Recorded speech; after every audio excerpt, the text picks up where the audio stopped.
recommended to me from a good buddy called Fanto. He told me this creepypasta is like on par with Jack in the Box, which was my previous read.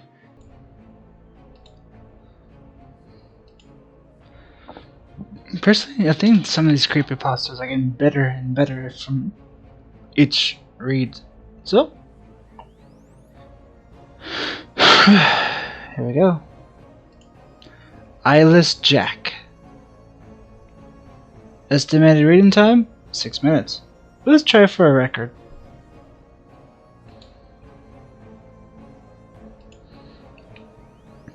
It was creepy.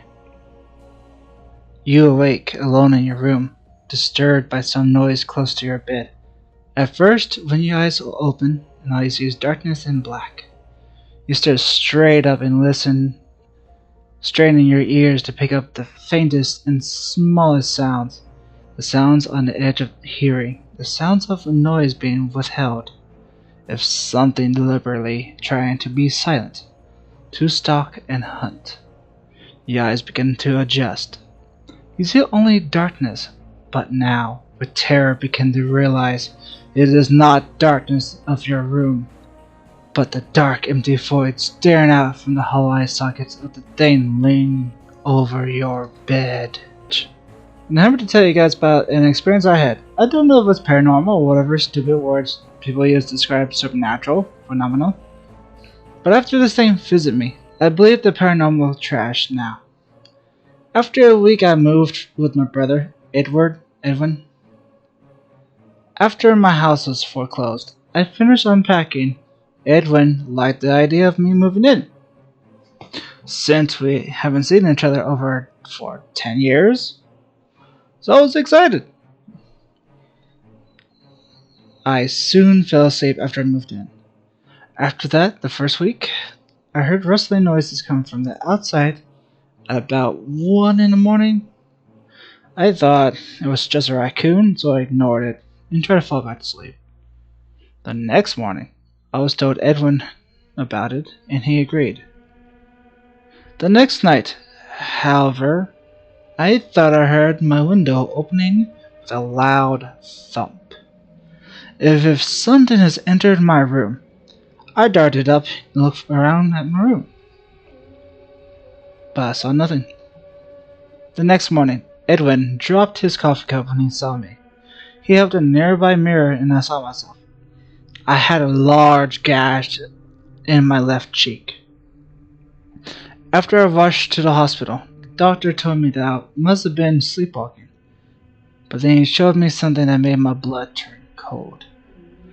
He lifted up my shirt to reveal a sewn incision where my kidneys were.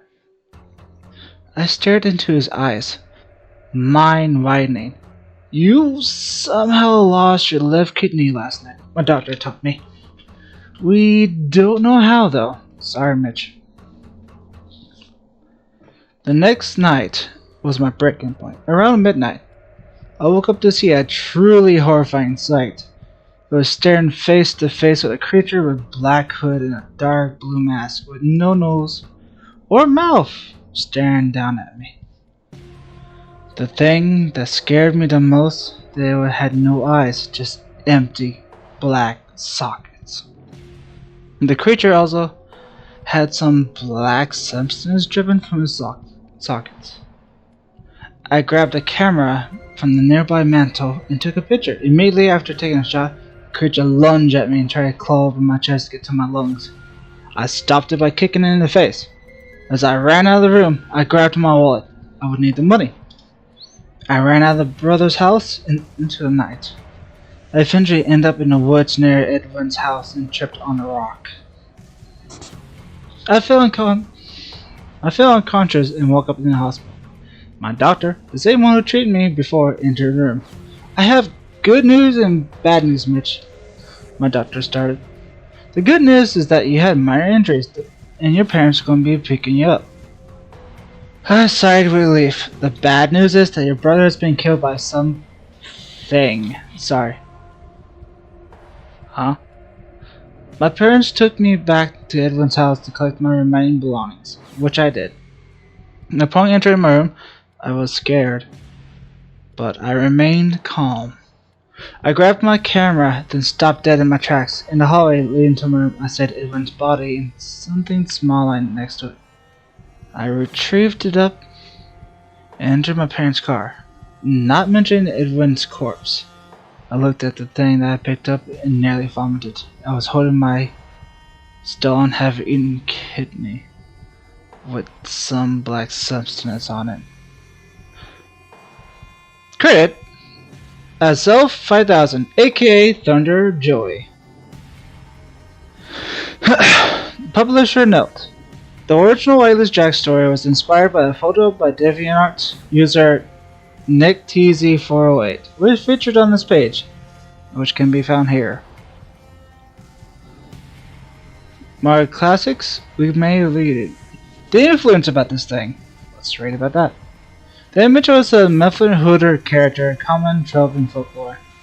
Characterized in Europe, myths such as the Grim Reaper and sometimes the devil himself have been described as wearing a hood or cowl.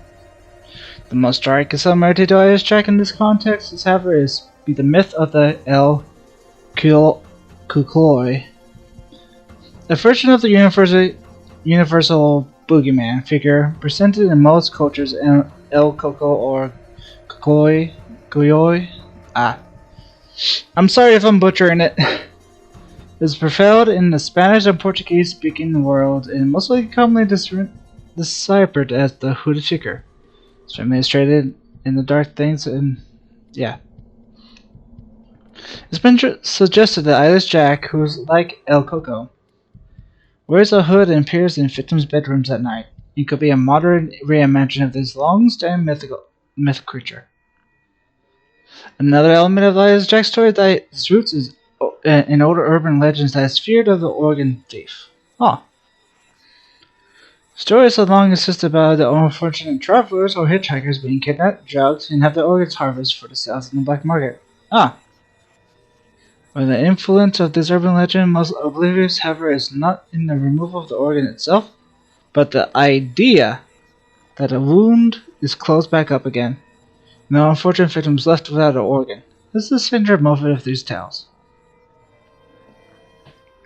I'm not gonna read all this. You can read for yourself. It's pretty much saying how the idea of Eyeless Jack came from the original OC creator of this creepypasta, which is pretty cool in my opinion. It was kind of short, 6 minutes. I don't think it's that long. Then again, I skipped the original things. Anyway, I hope you like and subscribe. I will read more later. I didn't really enjoy this one because there's a lot of grammar errors on this part. I mean, there's grammar errors everywhere, but kind of bothers me a little bit. But I did enjoy reading it, and I hope Phantom enjoys me reading this too. With love, buddy. Please like and subscribe. Ring that bell icon. Share with your friends how bad or good I am at reading these things. Yay.